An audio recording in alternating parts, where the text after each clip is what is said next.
नमस्कार। केंद्रीय विद्यालय संगठन जबलपुर संभाग द्वारा आयोजित ऑनलाइन कक्षाओं में आप सभी का स्वागत है। मैं ममता द्विवेदी, स्नातकोत्तर शिक्षिका हिंदी, केंद्रीय विद्यालय 1STC जबलपुर, आज की कक्षा में फिराक गोरखपुरी द्वारा लिखी गई रुबाइयों को लेकर के प्रस्तुत हूँ। कक्षा 12वीं की पाठ्यपुस्तक आरोह में फिराक गोरखपुरी पाठ में रुबाइयाँ संकलित हैं। रुबाइयों के विषय में एक विशेष बात यह है कि ये वात्सल्य रस में डूबी हुई हैं। फिराक गोरखपुरी की रुबाइयों को प्रारंभ करने से पहले हम थोड़ा सा कवि के बारे में जान लें। फिराक गोरखपुरी का मूल नाम रघुपति सहाय फिराक था।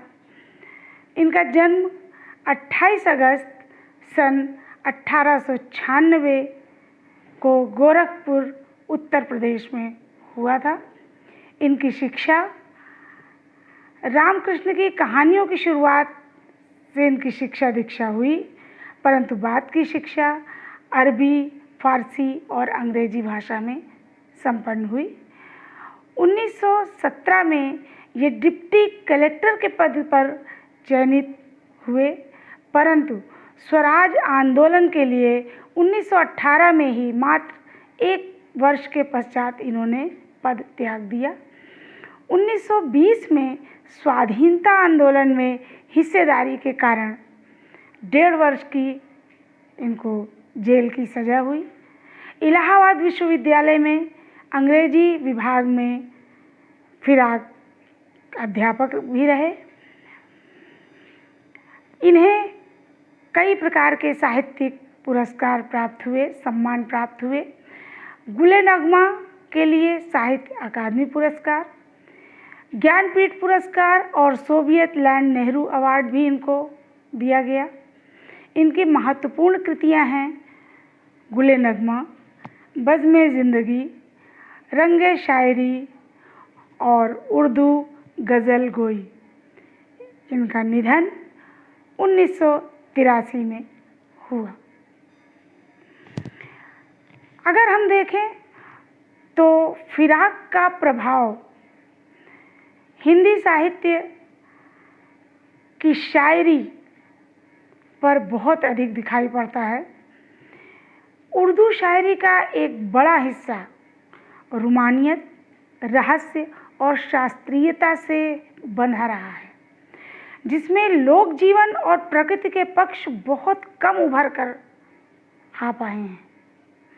नज़ीर अकबराबादी, इल्ताफ़ हुसैन हाली जैसे जिन कुछ शायरों ने इस रिवायत को तोड़ा है, इस परंपरा को तोड़ा है, उनमें से एक प्रमुख नाम फिराक गोरखपुरी का भी है। फिराक गोरखपुरी एक ऐसे शायर हुए हैं जिन्होंने अपनी शायरी में रोमानियत और रहस्य के साथ साथ लोक जीवन और प्रकृति का वर्णन भी भरपूर किया है। फिराक ने परंपरागत भावबोध और शब्द भंडार का उपयोग करते हुए उसे नई भाषा और नए विषयों से जोड़ा। उनके यहाँ सामाजिक दुख दर्द व्यक्तिगत अनुभूति बनकर शायरी में ढला है। इंसान के हाथों इंसान पर जो गुजरती है, उसकी तल्ख सच्चाई, उसकी कटु सच्चाई और आने वाले कल के प्रति एक उम्मीद, दोनों को भारतीय संस्कृति और लोक भाषा के प्रतीकों में जोड़कर फिराक ने अपनी शायरी का एक अनूठा महल खड़ा किया है। उर्दू शायरी अपने लाक्षणिक प्रयोगों और चुस्त मुहावरेदारी के लिए विख्यात है। ऐसा कहा जाता है कि शेर वास्तव में लिखे नहीं जाते हैं, शेर कहे जाते हैं। यानी एक तरह का संवाद शेर व शायरी में प्रमुख होता है। मीर और गालिब की तरह फिराक ने भी कहने की इसी शैली को साध कर आम आदमी या साधारण जन से अपनी बात कही है। प्रकृति, मौसम और भौतिक जगत के सौंदर्य को शायरी का विषय बनाते हुए कहा। फिराक का मानना था कि दिव्यता भौतिकता से पृथक वस्तु नहीं है। जिसे हम भौतिक कहते हैं वही वास्तव में दिव्य भी है। अब बात करते हैं फिराक की भाषा की। फिराक की भाषा शायरी में जहाँ उर्दू और स्थानीय टच लिए हुए है, कहीं ना कहीं उसमें स्थानीयपन है, वहीं रुबाई में इनकी भाषा में हिंदी का एक घरेलू रूप दिखता है। शायरी से रुबाई की भाषा कहीं ना कहीं अलग हो जाती है। इनकी रुबाइयाँ हिंदी के घरेलू रूप को दर्शाती हैं। भाषा सहज और प्रसंग भी सूरदास के वात्सल्य वर्णन की सादगी की याद दिला जाता है। मुझे चांद चाहिए। सूरदास जी के कृष्ण कहते हैं, मैया मैं तो चंद्र खिलौना लई हूँ। इस प्रकार के बिंब आज भी उन बच्चों के लिए एक मन लुभावन खिलौना है जो वातानुकूलित कमरों में बंद नहीं रहते, जो एसी रूम में नहीं रहते हैं, बल्कि खुली छत पर चटाई बिछाकर सोते हैं तथा चंदा मावा के नदिया किनारे उतरने और कल्पित दूध भात खाने की या चंदा मामा के बनाए पुए खाने की कल्पना से निहाल हो जाते हैं। मामा भी तो साक्षात खिलौना ही है। चंदा मामा बच्चों के लिए खिलौने की तरह है, और बच्चों का, खासकर उन बच्चों का जिनके जीवन में महंगे खिलौने भले ना हों, पर जो चंद्राव रिश्तों का मर्म समझते हैं। एक कठिन दौर ऐसा भी होता है जिसके बारे में कहा जा सकता है कि घर लौट बहुत रोए माँ बाप अकेले में, घर लौट बहुत रोए माँ बाप अकेले में, मिट्टी के खिलौने भी सस्ते न थे मेले में, मिट्टी के खिलौने भी सस्ते न थे मेले में। ऐसे बच्चों के लिए जो हर प्रकार की कमियों के बीच, हर प्रकार के अभाव के बीच अपने जीवन को जीने के लिए विवश हैं, उनके लिए ये रुबाइयाँ कहीं ना कहीं एक उम्मीद जगाती हैं। तो अब प्रारंभ करते हैं फिराक की के द्वारा रचित और पाठ्यपुस्तक में संकलित पहली रुबाई। आंगन में लिए चांद के टुकड़े को खड़ी, हाथों में झुलाती है उसे गोद भरी, रह रह के हवा में जो लुका देती है, गूंज उठती है खिलखिलाते बच्चे की हंसी। इस रुबाई में कुछ मुहावरे का भी प्रयोग है और साथ में उन शब्दों का मैं अर्थ भी बताना चाहूँगी। चांद का टुकड़ा जो बहुत प्यारा होता है उसे चांद का टुकड़ा हम कहते हैं। गोद भरी का अर्थ है गोद में लेकर के। बच्चे को माँ जब गोद में लेती है इसलिए माँ को गोद भरी कहा जाता है। रह रह के फिर उत्साह में बार बार, और लुका देना का अर्थ होता है उछाल देना, ऊपर की ओर बच्चे को माँ के द्वारा उछालना और उछाल कर बच्चे के प्रति प्यार प्रकट करना। इस रुबाई में फिराक ने एक माँ और उसके नन्हे बच्चे के बीच चल रही अटखेलियों का वर्णन किया है। ये छंद फिराक की रुबाइयों का पहला छंद है। माँ अपने नन्हे से बालक को गोद में लिए आंगन में खड़ी है। उसका बालक बहुत प्यारा सा, सुंदर सा है और ये सच है कि हर माँ के लिए उसका बच्चा किसी चांद के टुकड़े के समान होता है। इसीलिए कवि ने बालक के लिए चांद का टुकड़ा शब्द प्रयोग किया है। वो माँ बार बार अपने बच्चे को गोद में लेकर के उसे अपने हाथों के झूले में झुलाती है, हाथों पर झुलाती है और कभी कभी उसे हवा में उछाल कर अपने प्यार को प्रकट करती है। और जब माँ इस प्रकार से बच्चे को उछालती है तो बच्चा माँ के हाथों में झूलकर और उछाल पाकर खिलखिला उठता है। बच्चा हंसने लगता है और घर के आंगन में बच्चे की खिलखिलाती हुई हंसी गूंज उठती है। इस रुबाई का शिल्प सौंदर्य के विषय में अगर बात करें तो माँ के व्यवहार का स्वाभाविक वर्णन है। माँ का अपने बच्चे के प्रति प्रेम आप सभी जानते हैं कि माएँ अपने बच्चों के प्रति अपने प्रेम को अलग अलग तरीके से, अलग अलग ढंग से व्यक्त करती हैं और बच्चा जब छोटा हो, नन्हा शिशु हो तो उसे झुलाकर, उछालकर उसके प्रति प्रेम को प्रकट करती हैं। बच्चे की किलकारी व हंसी भी स्वाभाविक प्रक्रिया है। जाहिर सी बात है, जब माँ बच्चे को प्रेम करेगी तो बच्चा खुश रहेगा और प्रसन्न होकर के वो खिलखिला करके हंस पड़ता है। इस रुबाई की भाषा खड़ी बोली है, रस वात्सल्य रस है। हम पिछली कक्षाओं में पढ़ चुके हैं कि जहाँ पर माँ और बच्चे के प्रेम का वर्णन होता है वहाँ पर वात्सल्य रस पाया जाता है। सारा छंद बिंबात्मक है, रुबाई छंद है। रुबाई छंद फारसी भाषा का छंद है। फारसी भाषा के इस छंद में की जो खास बात है वो ये होती है कि इसमें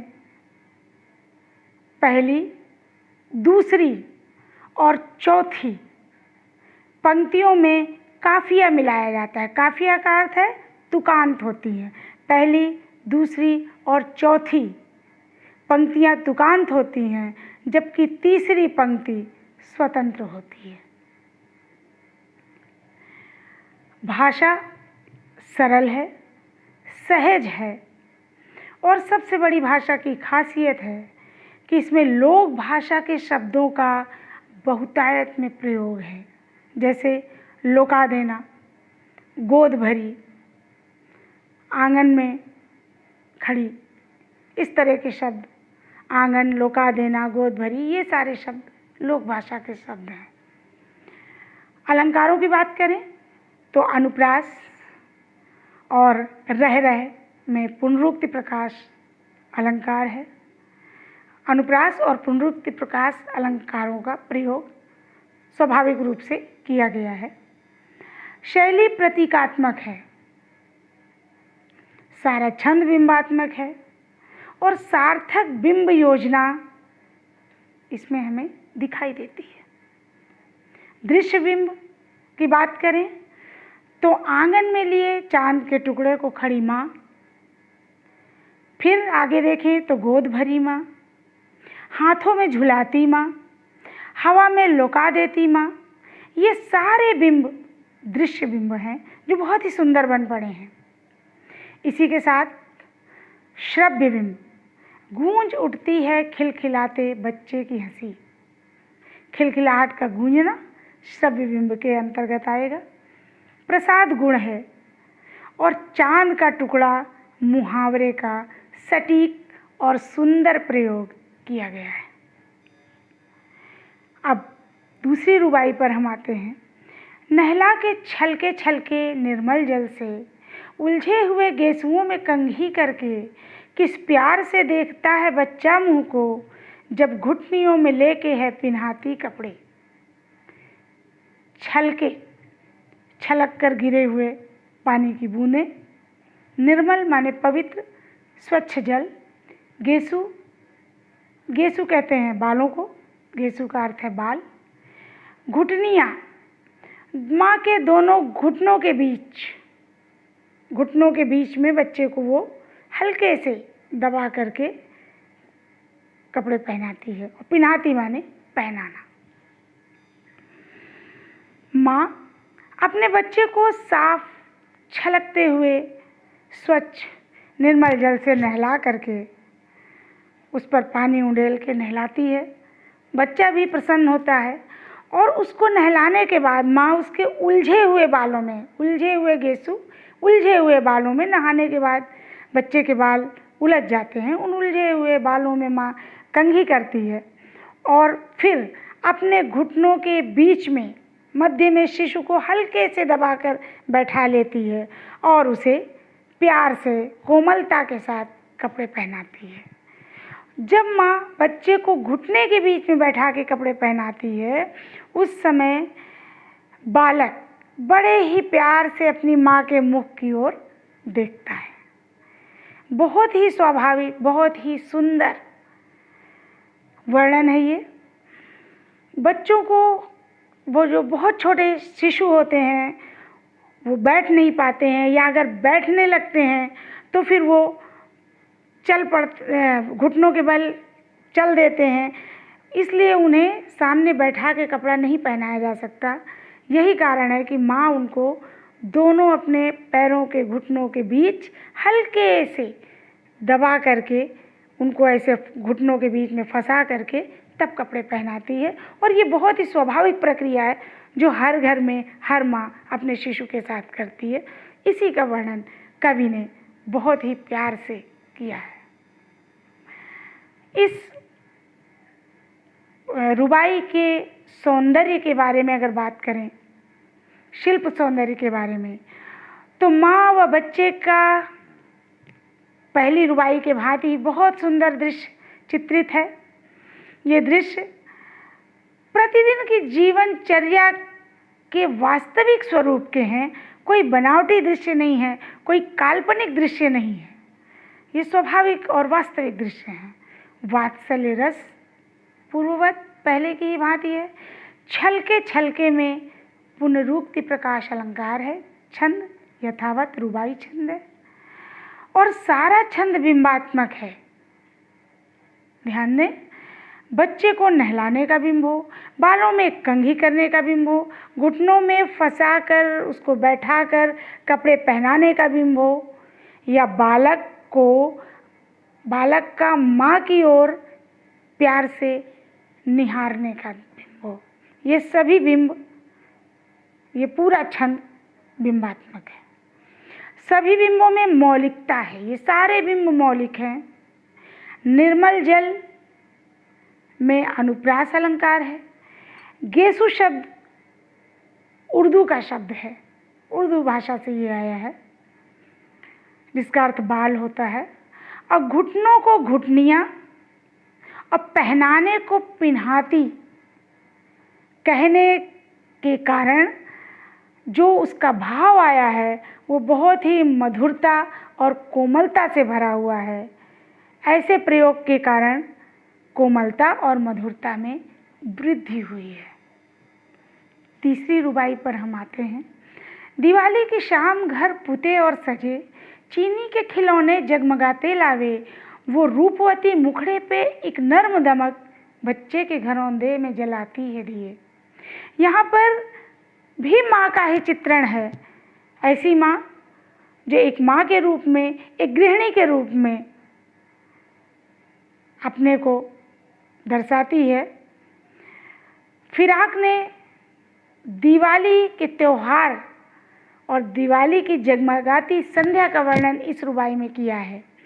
दिवाली की शाम है, दिवाली के त्योहार का दिन है, संध्या हो चुकी है, चारों ओर लिपे पुते साफ सुथरे स्वच्छ घर जगमगा रहे हैं, और पूजा करने के लिए रात्रि में परंपरा के रूप में, परंपरा से जो चीनी के खिलौने और सफ़ेद धान के लावे लाए जाते हैं, जिससे दीपावली के दिन पूजन किया जाता है। उस परंपरा का, उस रिवायत का वर्णन करते हुए कवि यहाँ पर कहते हैं कि दिवाली की शाम को लिपे पुते स्वच्छ घर जगमगा रहे हैं और साथ में चीनी के खिलौने और सफ़ेद धान के लावे भी मानो जगमग कर रहे हैं। घर की गृहिणी वो रूपवती, मुखड़े पे एक नर्म दमक, जिसके चेहरे पे एक कोमलता भरी स्वाभाविक चमक है, एक स्वाभाविक रूप उसके चेहरे पे लावण्य है, एक स्वाभाविक सौंदर्य है। वो माँ, वो घर की गृहिणी पूरे घर में दिए जलाने के साथ साथ अपने बच्चे के घरौंदे में भी दिए जला रही है। कुछ शब्दों के अर्थ। रूपवती का अर्थ है सुंदर। एक घरौंदा मिट्टी से बना एक छोटा सा घर होता है जिससे बच्चे खेलते हैं, बच्चों के खेलने का घर। नर्म दमक हल्की सी चमक है, त्योहार की प्रसन्नता की, बच्चे की प्रसन्नता की, बच्चे के घरौंदे को सजाने की प्रसन्नता की एक हल्की चमक। और मुखड़े पर, मुंह पर दिए का अर्थ है दीपक। इस तीसरी रुबाई का शिल्प सौंदर्य दीपावली की संध्या का सुंदर चित्रण है। सरल एवं मिश्रित भाषा का प्रयोग है। लोक भाषा के शब्दों के साथ उर्दू के शब्दों का भी प्रयोग किया गया है। अनुप्रास और पदमैत्री जैसे स्वाभाविक अलंकार प्रयुक्त हुए हैं। कहीं पर कवि ने प्रयास करके कोई अलंकार डालने की कोशिश नहीं की, जबरदस्ती कोई अलंकार नहीं डाले गए हैं, स्वाभाविक अलंकारों का प्रयोग किया गया है। सटीक बिंबों का प्रयोग है, विशेषकर दृश्य बिंब, दिए जलाने का बिंब हो, घरौंदे का बिंब हो, जगमगाते लामों का बिंब हो या लिपे पुते स्वच्छ घर का बिंब हो। प्रसाद गुण है, अभिधा शब्द शक्ति है, रुबाई छंद है, वात्सल्य रस। माँ का बच्चे के घरौंदे में दिया जलाना वात्सल्य रस की अभिव्यक्ति करता है। और दीपक जलाने का बिंब इस अभिव्यक्ति के लिए बिल्कुल सटीक है। चौथी रुबाई। आंगन में ठुनक रहा है जिदे आया है, बालक तो है ही चांद पे ललचाया है। दर्पण उसे दे के कह रही है माँ, देख आईने में चांद उतर आया है। यहाँ पर भी माँ और शिशु का आपस में किस प्रकार से वो छोटा बच्चा माँ से जिद करता है और उसकी जिद को माँ किस प्रकार से पूरा करती है। उसकी उस जिद को जो पूरी हो नहीं सकती उसे भी माँ पूरी करती है। ठुनक का अर्थ है मचलना। है ही, आईना, दर्पण, चेहरा देखने का शीशा, जिस शीशे में हम चेहरा देखते हैं उसे आईना भी कहते हैं। जिद आया, जिद करना या हट करना। छोटा बच्चा आंगन में ठुनक रहा है। ठुनकना हाथ पैर पटक करके जिद करना, मचल जाना जिसको कहते हैं। वो जिद में आ गया है, हट कर रहा है। किस बात के लिए? बच्चा ही है, उसे नहीं पता कि चांद इतनी दूर है, उसकी पकड़ से बहुत दूर है और असंभव है उसे छूना, उसे पाना। बालक तो है ही चांद पे ललचाया है, लेकिन वो तो बच्चा है। चांद पे उसका मन आ गया है, चांद के लिए वो ललचा गया है और माँ से कह रहा है मुझे तो बस चांद चाहिए।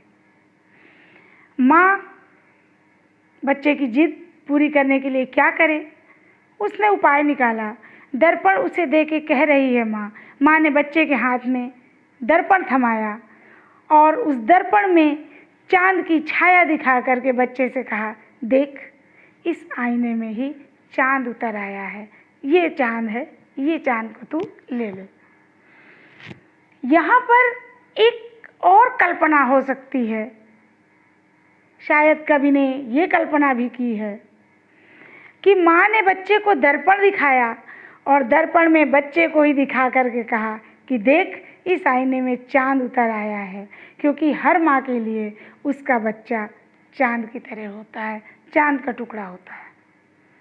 बहुत ही सुंदर कल्पना और बहुत ही, हालांकि ये जो प्रयोग है ये एक परंपरागत प्रयोग कहा जा सकता है, क्योंकि पूर्व में वात्सल्य रस के सम्राट कवि महाकवि सूरदास जी ने ऐसा ही वर्णन किया है। मैया मैं तो चंद्र खिलौना लई हूँ, जब कृष्ण यशोदा से हट करते हैं और वो भी जिद करके कहते हैं कि जई हो लौट धरन पर अबहीं तेरी गोद नहीं हो, जमीन में लौट जाऊंगा तेरी गोद में नहीं आऊँगा। यहाँ भी बच्चा आंगन में ठुनक रहा है, हाथ पैर पटक रहा है और चांद मांग रहा है। इस रुबाई के काव्य सौंदर्य के बारे में बात करें, बच्चे की स्वाभाविक वृत्ति का सुंदर वर्णन है, जैसे कि लगातार उपर्युक्त 4 रुबाइयों में भी हुआ है। वात्सल रस की अनुपम छटा है। संभाव पंक्तियाँ, जैसा कि मैंने पहले ही बताया, मैया मैं तो चंद्र खिलौना ली हूँ। अनुप्रास अलंकार और पद मैत्री अलंकारों का स्वाभाविक प्रयोग है। सरल सहज भाषा में लोक भाषा के शब्द हैं। रुबाई छंद है, प्रसाद गुण है, चित्रात्मक शैली है। इस पूरे प्रयोग में ऐसा लगता है जैसे आंगन में माँ के साथ बच्चे का मचलना, चांद को देखना, माँ का चांद को दर्पण में दिखाना, ये सारा चित्र आंखों के सामने आ जाता है। भाषा में प्रवाह है और दृश्य बिंब का प्रयोग है। 5वीं और अंतिम रुबाई, रक्षाबंधन की सुबह रस की पुतली, छाई है घटा गगन की हल्की हल्की, बिजली की तरह चमक रहे हैं लच्छे, भाई के है बांधती चमकती राखी। इस रुबाई में कवि ने एक भारतीय परिवार का वर्णन करते हुए भाई और बहन के प्यार का प्रतीक रक्षाबंधन त्योहार का वर्णन किया है। हम सभी जानते हैं कि रक्षाबंधन का त्यौहार सावन के वर्षा के मौसम में आता है। सावन का महीना होता है और उस समय अत्यधिक मात्रा में वर्षा होती है। ऐसे ही वर्षा की ऋतु का वर्णन करते हुए कवि कहता है कि रक्षाबंधन की सुबह रस की पुतली, रक्षाबंधन के त्यौहार का दिन है और उस दिन सुबह सुबह रस की पुतली बादलों को कहा है। मानो रस से भरे हुए यानी पानी से भरे हुए बादल, छाई है घटा गगन की हल्की हल्की, चारों तरफ आकाश में, गगन का अर्थ है आकाश, आकाश में हल्की हल्की घटाएं छाई हुई हैं और बिजली की तरह चमक रहे हैं लच्छे। आकाश में बिजली चमक रही है और पूजा की थाली में, राखी की थाली में रखे हुए राखी के लच्छे बिजली की भांति चमक रहे हैं और बहन अपने भाई के हाथ में चमकती हुई राखी बांधती है। रस की पुतली का अर्थ है रस से भरी हुई, गगन माने आकाश, घटा का अर्थ है बादल और लच्छे का अर्थ है राखी पर जो एक चमकीले चमकदार गुच्छे सजाए जाते हैं, जो कि जिनसे कि राखी का सौंदर्य बढ़ जाता है, उसे लच्छे कहा गया है। रक्षाबंधन के त्यौहार और भाई बहन के प्यार तथा इस त्यौहार की रीति और रस्म का बहुत ही स्वाभाविक और सुंदर वर्णन है। भाषा सरल है, सुबोध है और प्रवाहमयी है। अनुप्रास, उपमा, पुनरुक्ति प्रकाश और रूपक आदि अलंकारों का प्रयोग है। तत्सम शब्द आए हैं जैसे रक्षाबंधन, गगन, घटा आदि। तद्भव शब्द जैसे भाई, चमक, हल्की, सुबह आदि का भी प्रयोग है। प्रसाद गुण है, रुबाई छंद है, अभिधात्मक शैली है और फिराक की रुबाइयों में, जो समग्र रूप से हम सभी रुबाइयों में देखें तो हम पाते हैं कि फिराक की रुबाइयों में विषय और भाषा का घरेलू रूप दिखाई देता है। ये कोरी कल्पना नहीं होती है कि कल्पनाओं में उड़ते हुए कवि कुछ भी लिख देता है। यहाँ पर कवि स्वाभाविक यथार्थ रूप को दिखाता है और विषय भी घरेलू होते हैं और भाषा भी का भी घरेलू रूप ही होता है। अब हम समग्र रूप से अगर पांचों रुबाइयों का भाव सौंदर्य देखें तो उस पर एक नज़र डालेंगे कि लुका देना, घुटनियों में लेकर के कपड़े पहनाना, गेसुओं में कंघी करना, रूपवती मुखड़ा, नर्म दमक, जिदियाया बालक, रस की पुतली, ये कुछ विलक्षण प्रयोग हैं। हिंदी, उर्दू और लोक भाषा के अनूठे गठबंधन, और इसी अनूठे गठबंधन की परिकल्पना गांधी जी ने हिंदुस्तानी के रूप में की थी और वो इसे ही पल्लवित करना चाहते थे। माँ हाथ में आईना देकर बच्चे को बहला रही है कि देख, आईने में चांद उतर आया है। कल्पना की आँख का भला क्या मुकाबला। रूपवती मुखड़े पे नर्म दमक लाने के लिए कभी कभी छोटी मोटी फरमाइशें पूरी कर दी जाती हैं, बच्चों की भी।